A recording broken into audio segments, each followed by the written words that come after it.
చాలా మంది teenagers 15-16 years 14-15-16 years కి వాళ్ళు డ్రగ్స్ కి అలవాటు పడిపోవడము, చిన్న చిన్న దొంగతనాలకు చేయటం. మొన్న మధ్య కూకట్పల్లిలో ఒక 10th క్లాస్ కుర్రాడు వాడు బ్యాట్ కోసం అమ్మాయి మీద హత్య చేయటము, ఇలాంటివన్నీ మనం చూస్తున్నాం రెగ్యులర్ గా.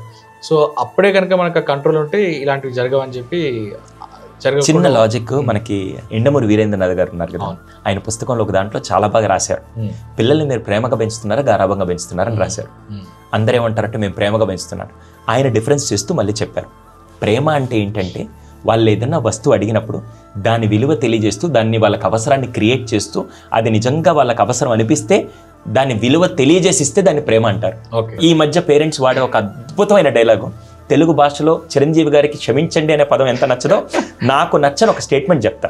వీళ్ళందరూ నన్ను తిట్టుకున్న పట్ల ఆ స్టేట్మెంట్ ఏంటంటే, నేను పడ్డ కష్టాలు మా పిల్లలు పడకూడదండి. ఇది ఎంతవరకు రైట్ అంటారు సార్? కరెక్ట్ కాదు, 200% కరెక్ట్ కాదు. ఎవరు ఎన్నన్నా కూడా నేను ఒకటే చెప్తాను. ఎందుకు ఇది కరెక్ట్ కాదంటున్నా అంటే, మనకి కష్టం విలువ తెలిస్తేనే సుఖాన్ని ఎంజాయ్ చేయగలుగుతాం.